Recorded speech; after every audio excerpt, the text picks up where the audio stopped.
Welcome to the mental space. Now, we've heard the phrase over and over again, there is no I in team. But today we're going to have a conversation that counteracts that and actually explores the concept that there is actually an I in team. I'm here today at Current Global, the PR and communications company in Dubai, and we've been having a session with the team, which has been really, really impactful about how the team comes together and becomes a more resilient, closer team together. I'm delighted today to be joined on the podcast, the Mental Space podcast, by LuAnne D'Souza and Sinead O'Connor from Current Global. We've just come fresh off the session with myself, Scott Armstrong, founder of Mentl, and of course, Sarah Christensen, who you've seen and you remember from the podcast earlier, of Christensen Consultant, organizational psychologist, and amazing superior person, all about science around this thing. So, we've just come off the session, and while everything that we've been talking is fresh in your mind, I just want to kind of start with the big picture, the helicopter view about what do you think when we think about the world of work, what are the biggest pressures or the challenges facing people in general? We'll dive into the PR and communications industry in a little bit, but from your perspectives, and we'll start with you, Sinead, if we can, what do you see as the biggest pressures these days? Yeah, thanks, Scott. I think, look, we're living in a time of craziness, whether that's what's going on globally with climate change or, what's happening in our region. And I think when you think about work, you can't think of it in isolation, right? We're all humans. And that means when we come to work, we can't just switch off what's happening in our personal lives or, what we're experiencing outside of work. And I think that's really important. I think it's really important to put that into perspective. So yeah, I think just generally the world feels a bit heavy. On our team, we've got 12 different nationalities in the business, and that's Syrian and Palestinian and British, of course, and that means that everyone's got different lived experiences. So I can't expect when people to come to work for everyone to come from the same starting place. So yeah, I think that's really the main thing for me. Lou, the team this morning have been sharing all sorts of stories, and many of them quite kind of close to the bone, very personal, very intimate. From your perspective, again, what are the pressures you feel that you or the team are facing on a daily basis? What's work like from your perspective? I think our biggest struggle is that we have this internal pressure to feel like we are always switched on and stay on. So, whether it's just keeping up with what's happening, trends, what are influencers doing, what's happening with our competitors, that's a bit of a struggle where it's like, when do I switch off? I think everyone struggles with that.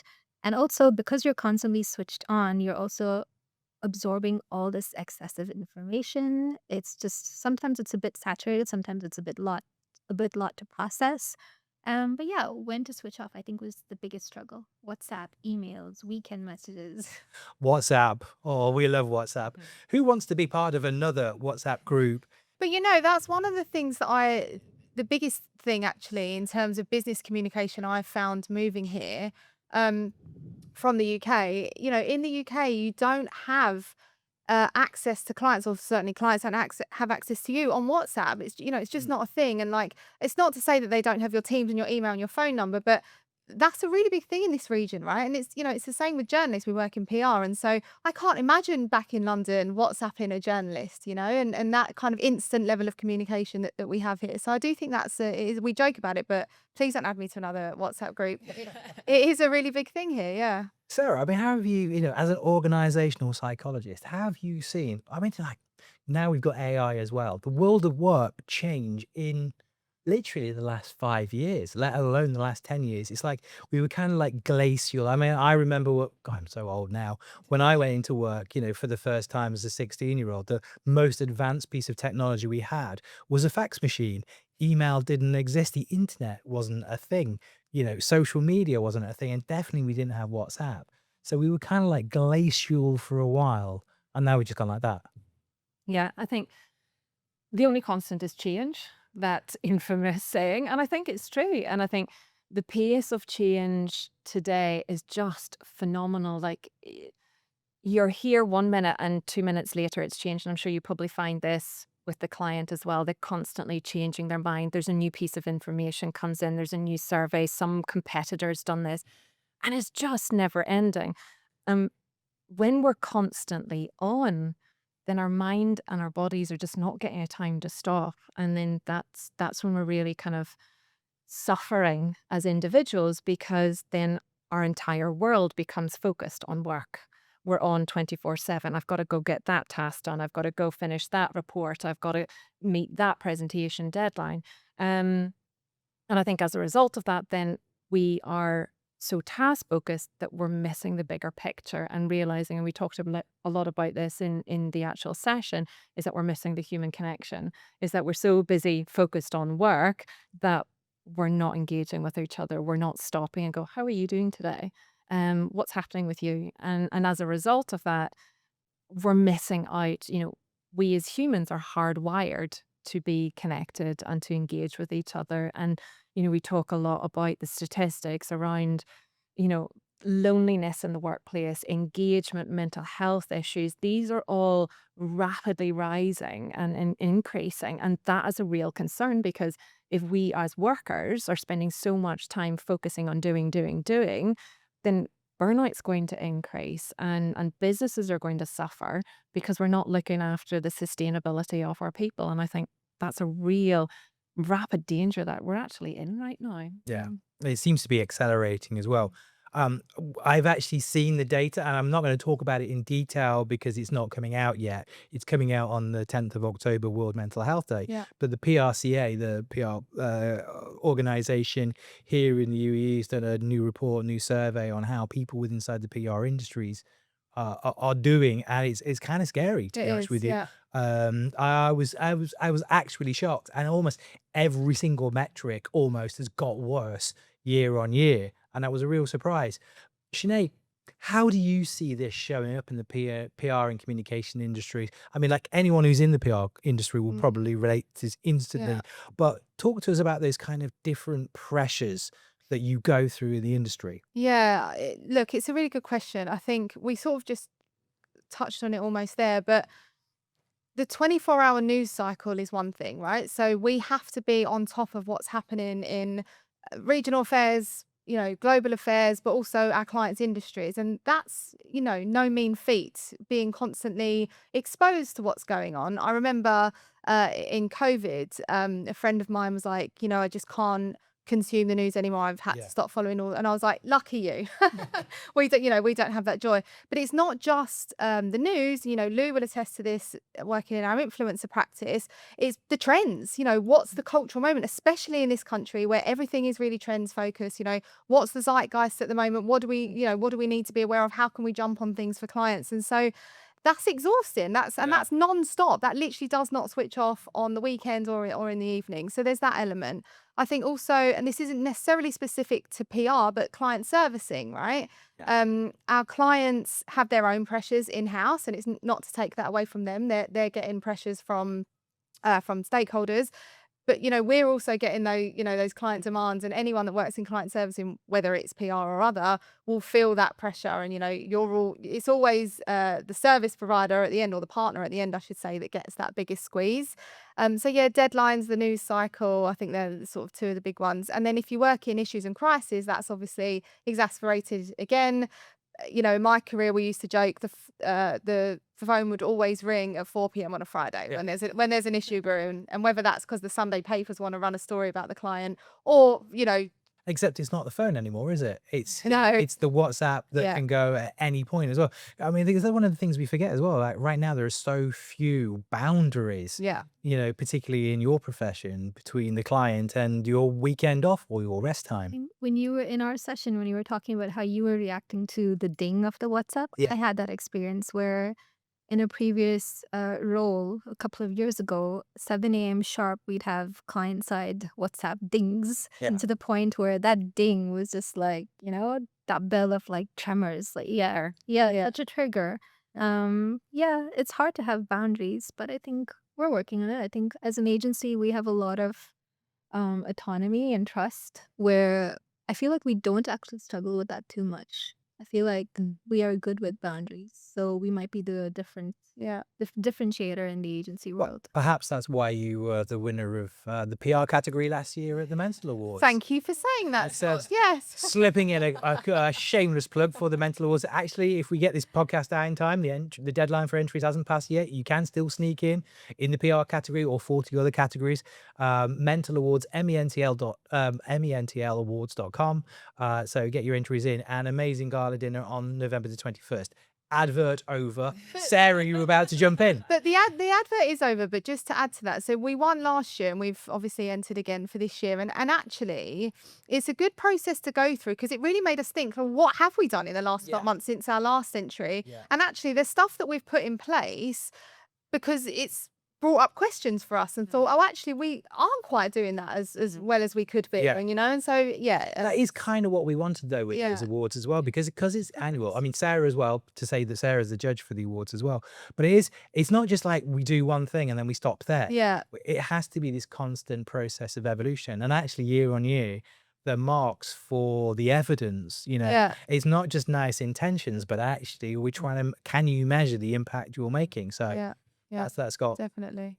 again, sorry, advert. Thank you, guys.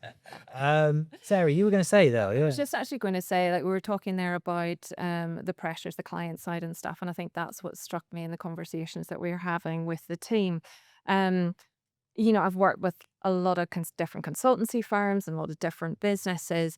And I think this is where the tone from the top makes such a big Yeah. difference. And what struck me about our conversations that we had earlier on was the fact that you said very clearly is that there is a tone from the top, from Peter, from yourself, just going to go, no, we're not accepting this. This is not how we treat our people. So if clients are coming back, they're pushing, they've got that tone, that rudeness, whatever the case may be. And I think that is such a powerful example to within the team to sort of say, Yeah. this is not just acceptable. This is how we value our people. And I think that is so important. Yeah, and I think like we're quite lucky, right? Like the majority of clients that we have aren't like that. They're actually very supportive, and in fact, we're in one group chat with a client who says, like, don't reply to this. Don't if someone messages you from my team, don't reply to them until tomorrow. And that's amazing boundary setting, an amazing supportive relationship.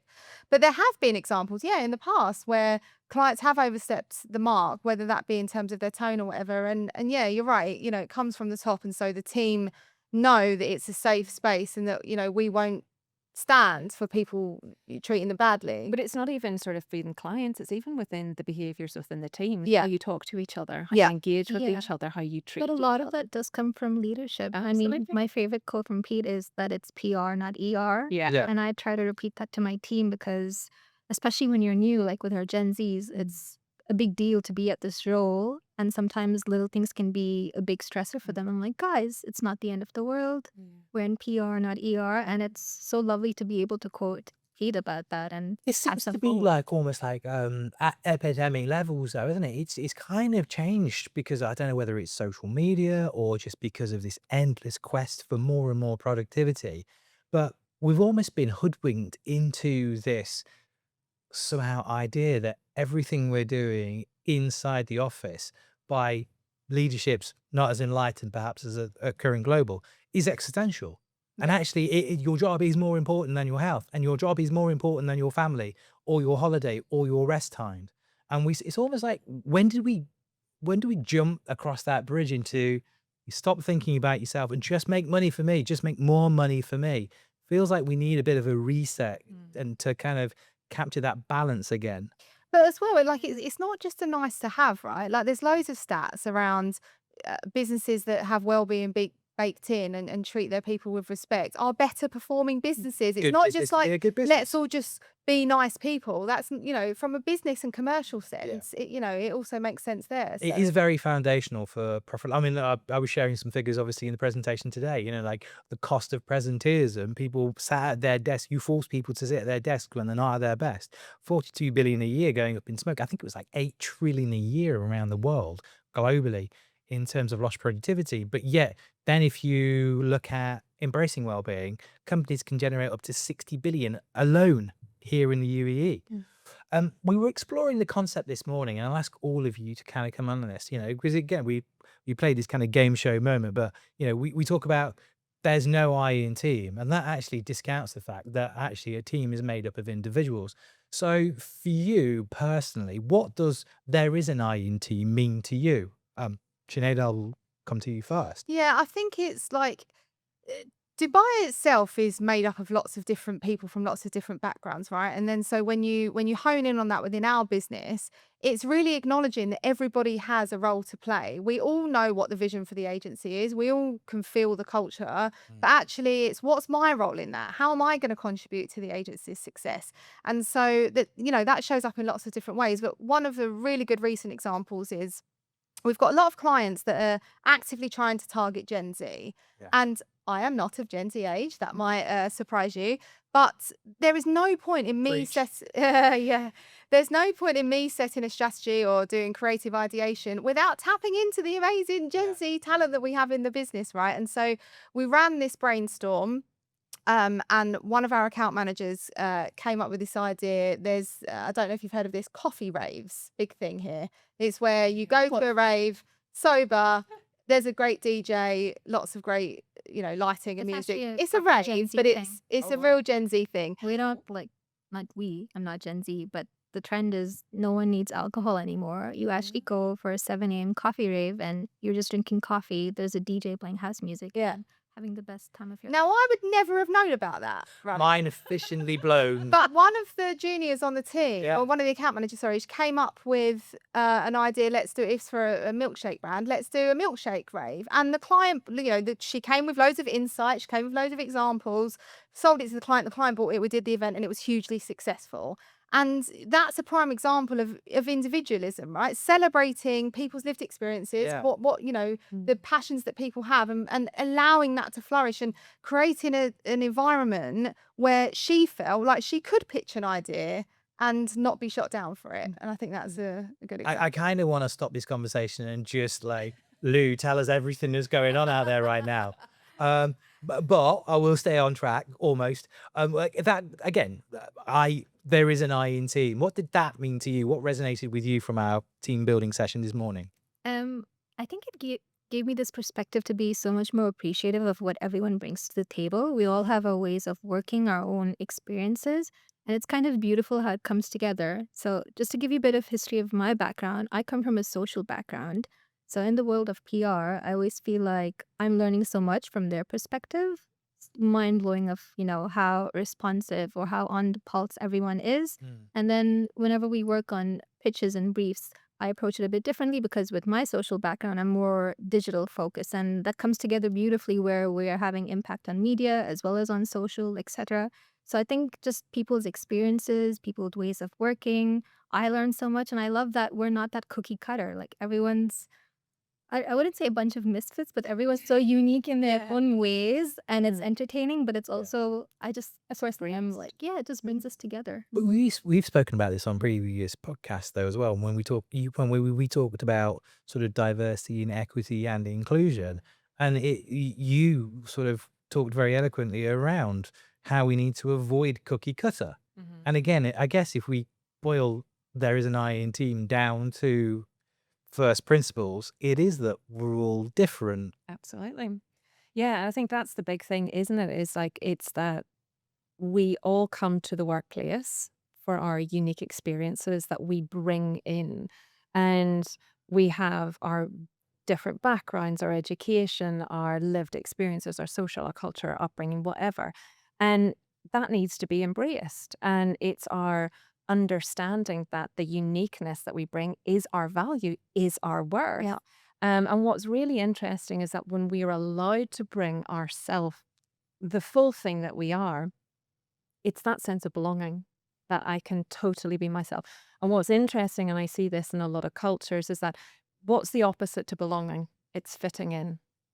There is a Yeah. cookie cutter Yeah. element of fitting in. I have to be this. And we find this a lot within corporate cultures, is that in order to be here, you have to dress this way. This is how you communicate. This is what you say. This is what you do. This is all these things. So are all these things that kind of impact in to go the cookie cutter employee must look like this. And we actually made a conscious recruitment decision to not do that, to really, to take people that have come from a different path to what perhaps Pete and I have come at. And so making sure that it's not just about diversity for diversity's sake, it's about how can we bring different perspectives into the business to help us respond better to clients across the board. Yeah. And what's interesting is that, you've made a very conscious choice to do that. And in my brief kind of interaction with the team today, what I have kind of observed from you as leaders is that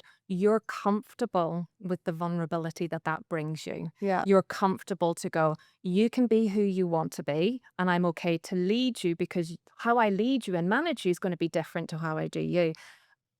But I think that's not comfortable and familiar for a lot of people. Leaders aren't necessarily in today's society comfortable with going, well, I have to allow people to be themselves, but how am I going to manage? And that kind of calls into question their leadership capabilities potentially. No, totally. But it's vulnerability. And I'm like, I'm not comfortable to be vulnerable to lead a team of misfits, for want of a better words.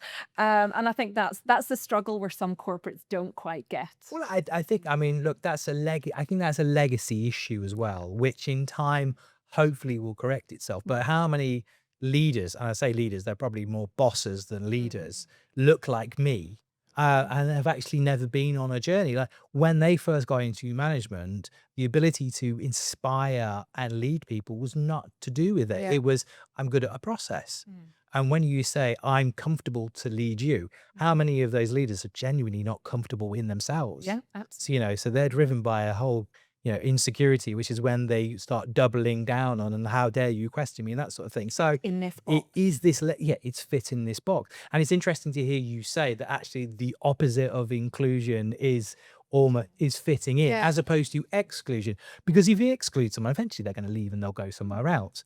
I love that, actually that cutter cookiness is forcing people all into the same straitjacket is actually the opposite of inclusion. I like that you said the word insecurity because I feel like that plays a big role in wanting to, give people the freedom to be themselves. And I feel like I don't feel like I'm ever insecure in my role. I feel I'm very trusted and respected, and I'm never second guessing that. And I feel like that just transfers down where, if your employees also feel like they're trusted and they're respected and they are in a safe space, it's just that trickle down effect makes a big deal, right? Yeah. And less conformity and more creativity, I would assume. I'm going to come back to you. That security that the team feels, psychological safety, just that ability to be their authentic selves and also sort of creatively think through problems or indeed opportunities as of themselves. What does that actually give a company as opposed to being strictly adhering to, we must follow policy ABC and we can never deviate from? Well, look, that's the thing. It's like, why would you want to bring people into your organization and not leverage their strengths, their experiences? I mean, it just doesn't make business sense. But yet, there are so many businesses in the world do that. But when you do allow people to belong, to bring their authentic selves to the workplace, you're now opening up and unleashing a whole new world. Exactly as you talked about. Yeah. You would never have come up with the milkshake idea because that's not your lived experience, but yet you're open to doing that. So the creativity, the collaboration, the sustainability for your business for the longer run is now going to work because you are leveraging the diverse talent that you have there. So I think, that's a big part of kind of being able to do that. And I think more organizations, it's a scary thing to do that. And I will caveat by saying diverse teams have more conflict. And I think let's acknowledge it. They do have more conflict. But this is where I'll also caveat by saying, as a good quality leader, you can change that word conflict to constructive challenge. Yeah, I was going to say, conflict has a negative connotation as a word, right? But I think we don't necessarily encourage conflict in a sort of combative sense, but we absolutely encourage, challenge me. Yeah, challenge us. Yeah, for sure. Yeah, and actually that's where the benefits come in. So again, lots of research will tell you is that if you engage in that disruptive process, that's where the magic happens. Yeah. That's where the great stuff, the ideas, the exploring the boundaries, the innovation happens. But that means I, as a leader, have to be comfortable with navigating those disruptive conversations. And Yeah. that's not always comfortable for some Yeah. people. We kind of touched upon that this morning in the session as well, though, which is it almost feels like we've got to this point where workforces are timid and that we can't say stuff to each other that we really feel that, you know, whether it's the idea or whether it's like the way that we've approached this project, that's not working. I'm not working to my best ability. Like nobody wants to offend each other. We're almost like paralyzed by manners in a way almost. Whereas if you look at high performing teams, whether it be the All Blacks or the Red Arrows display team, where there's no margin for error, they have almost like this psychological safety Yeah. to be completely honest with each other. And it's about, we were talking about that Japanese concept this morning, which is called nomikai, where when the workforce goes out with each other after work, that's when outside of that hierarchy, people can genuinely say what they feel to each other and nobody can take offense or retribution. They just have to listen, Yeah. believing that the point is made from a good place. And I think that's that whole, am I saying this? You were saying that as well. Am I saying that because we both want the best for this project? Yeah. Or am I saying it just to put you down because I'm insecure as well? Sorry, this is me ranting on. It's a podcast and I tend to rant on. Sinead, from today's workshop, what stood out to you most? Was there anything particular that resonated or an idea that resonated with you personally? Yeah, well, we opened up the session with a really amazing sharing experience. And there was stuff that the team brought up that I was aware of, but hadn't heard it framed in that way before. But there was also stuff that was brought up today that none of us had heard about each other before. And it got quite deep quite quickly. Yeah. And Emotional and I didn't know I didn't know what to expect from that. I didn't, because I knew you were going to be doing that exercise, but I didn't know how vulnerable people were going to be. And I think the biggest thing that came out of it is this point around reflection. We're quite a reflective agency anyway. Like at the end of the year last year, we did an exercise and we went around and said one word that would describe the year that we've just had, and what one word do we want to describe the year that we're about to have. And so we do things like that all the time. But I think both Pete and I were like, we need to build this into to our way of working, whether that's in our monthly meetings, 15 minutes of reflection. We'll figure out a way to do it. But I think it was incredible. It really put us all on an even keel, and I think it's something we should absolutely continue. what did that feel like to you, Lou? As the team member, watching your teammates, your friends and colleagues, and the way they were opening up and sharing. I felt like I was looking at them in a different light. How weird is that? I see them every day, but I didn't know that one thing. And then it just gave me a little more respect of like how they're handling themselves. I mean, we have one team member who's so positive and bubbly. And then just to hear a bit of that backstory, I was blown away actually. Interesting. And I think I like looking at them from a more human approach. I felt like I already was, but this little session just took it to a step further, I think. You see this in companies when you go in and work with them, and you were telling me some powerful stories earlier. How much do you think companies, particularly in the pressure cooker that is today, because just work is hard, and we're in Dubai, and we know we work hard in Dubai. How much do organizations, how much do teams actually need to do this? Just come together and talk about the human beings that they are. Oh, so much. And I think so much of business nowadays is prioritizing tasks, delivery, business, goals, money. Yeah. And we've kind of lost that narrative that actually when we kind of come together and connect, like we talked about, that's where the innovation happens. That's where the money is. That's where the sustainable businesses are. And I think there's almost the, stop standing around the water cooler and get back to work kind of mentality still exists. And, that's what you do, going out there, talking to people, and sort of what we do as well is going out, talking to people to let them know that our people need a break. They need to connect. They need to engage. We want to create that sense of belonging, that sense of inclusion. And the way that we create that sense of belonging and who we are as a person is through our interactions with other people. Yeah.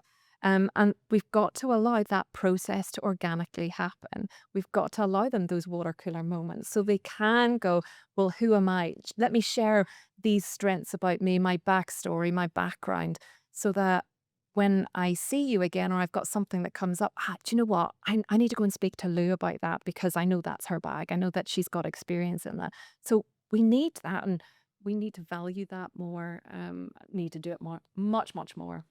Having done it, and while this is still fresh in your mind, so I'm going to kind of put you both on the spot. Lou, I'll come to you first. So we've sat, we've talked, your teammates have shared, there's been some insights. If you were, in your head to come up with kind of like an action plan about what the key challenges or what the opportunities were, what would be the one you would be committed to addressing? What do you think is also like the biggest opportunity to move forward? So I like that the universal factors that we all complained about dealing with clients that can be stressful. And then also, I mentioned staying on constantly. I think there's an opportunity for us to change that a bit, and where I think we already do a good job, leadership wise, where, we take lunch breaks and things like that. We shut off at a particular time. Perhaps, even though we have that, we work in PR, not ER, maybe opportunity to explore that culture a little more, because I don't think it comes from a work pressure. I think it's actually coming from a personal pressure Mhm. of, again, we don't want to let our teammates down. We want to do well, want to keep client expectations. So perhaps there's something there that we could explore further. And like, yes, personal pressure is great, but not at the risk of it affecting your mental health. Sinead, as an individual, but also as a leader, how do you put into action some of the things we heard about? I mean, if I was to say one thing at least that you wanted to take away from this morning, what would that be? But then how are you going to action that Yeah. inside the organization? Yeah, I think that the reflection point, we're definitely going to Yeah. start doing that probably in our monthly meetings. It's a moment in time anyway. I also loved we were talking about stress management and the traffic light system. Yeah. So in the mornings, guys, I'm a red today.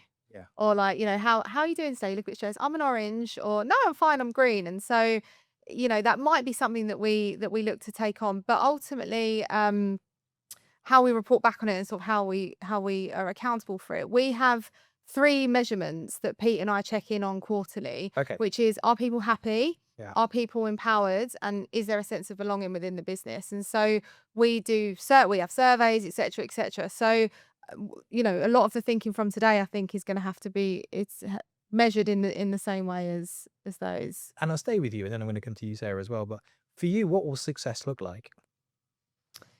Well, I think there are obvious metrics for success, like the staff survey, etc. But I think we need to do something like this regularly, right? To look at what are the themes that are coming up that might be different from today, and how are people sort of feeling more generally. I think the sense of belonging thing we take really seriously. Yeah. As I said earlier, we've got many different cultures and nationalities within the business.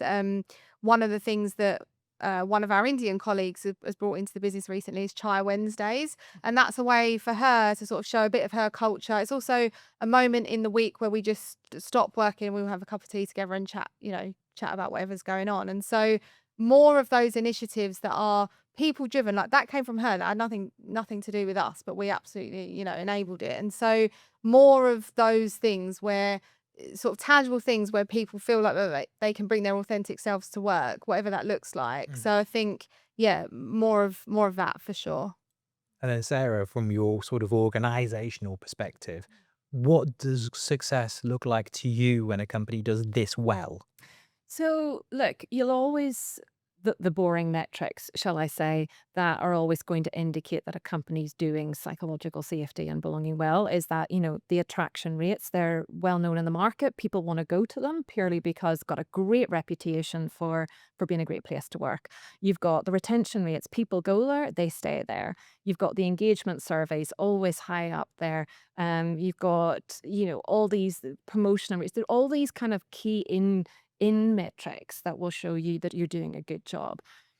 But for me, it's when I walk through the office what is it I sense and what is it I feel. But that's so hard to quantify. It is. But do you know what I'm talking Yeah. about? Yeah, I But you absolutely know what do, I'm of talking about. course. You walk in and it's seeing people chatting to each other. Yeah. It's people in the corner there having a coffee together. It's the laughter that goes on. It's the bright colours. It's that I'm allowed to decorate my desk the way I want to. Yeah. And we appreciate that. It on volume levels. Yeah, how loud are they today? Just a little but it's a fascinating one when we say it. How do you measure that? It's intangible, but you're absolutely, when you see a leader get it, that it feels good to work in a business and to actually be the leader of a business, that it feels good to be it. Yeah, for Because you sure. want your people to choose to be the best they can be inside your organization every day. And when you hear secondhand that somebody in the agency has told a friend, oh, we're hiring at the moment, go and speak to Sinead because it's such a great place to work. Or when you hear a client say, the team was speaking really highly about the agency culture the other day. When it comes like that, that's the best feeling because you're like, okay, well, I was going to say job done. It's a constant evolution, but you know that you're doing the right thing by people and you're doing the right thing for the business when you get that secondhand information. Yeah. That's Yeah. true, yeah. I could genuinely talk about this all day. Listeners, I can. You do, Scott. I do. I actually figured out the other day that I spent 10,000 hours over the last 3 years talking about this, which was kind of scary. But if we come back to no I in team versus I in team and today's session with the team, what's your biggest takeaway, Sinead? I think look out for each other, be kind. Life's too short to work somewhere that you hate. But also the sort of importance of role modeling. I think that really came through today. The team feel like they have permission to be themselves because myself and Pete and the account directors, acts like that. And I think, that's critical. Great. I'm going to come to you, Sarah, as well now. What did you see this morning that really resonated with you when we were doing the session with the team? Yeah, look, I suppose you and I have talked about this before as well. When you go in to deliver these types of workshops, you just don't know what's the atmosphere you're going to do. And it doesn't matter how bubbly and jazz hands you are at the front. Sometimes you do not get anything out. And it's a bit sort of like, okay. What came across for me today was a real genuineness from leadership to go, what can we do for our team to bring the best out of them? And I think the recognition from the team to go, actually, we do work in a really pretty great place. And there is that comfort, but also that sharing, that permission to be vulnerable with each other, the kind of emotion that was shared, like some of the stories. I mean, absolutely. It gets you there because there's heart in this team. And I think that's the beautiful thing about it is there's heart in this team. And I think congratulations to you. I know you're saying there's still work to be done, but again, that goes to show you from a leadership perspective that you're always looking for what's next. How can we make this better? And I think that needs to be recognized and celebrated as well. So well done to every. Thank you. It's very And Lou, follow that. No pressure, mic drop moment. Biggest takeaway from today? Oof, no pressure at all. No pressure at all. Honestly, I had never heard about the whole there is an iron team. That was new to me. I made it up Feel yesterday. I literally made it up yesterday. I just thought it came to me, but there we go. Yeah, I'd never thought of that before. I do like how, the I could be individuality, yes. Yeah. But I also think it's interesting to think of the perspective of how could I be of service or how could I be of support? So, if Sinead makes a decision, how could I show up for her? I think that little accountability would also make a big difference in team. Because it doesn't absolve you of responsibility to your team as well. Two things can be true at the same time, that you can be an individual and still part of a collective. Yeah. And actually trying to establish that is a really healthy place to be. Again, I could talk about this all day, but Sinead, Lou, Sarah, thank you for inviting us in today. Thank you for your insights as always. Thank you for listening and watching. And remember, if you are watching on YouTube, come on, the button to subscribe is literally right there. Subscribe. It helps us more than you know. We continue on the conversation. Thank you for watching. Remember, we're on Apple Podcasts and we're on Spotify as well. So once again, thank you. for joining us on the mental space Thank today. you. God. Thank you.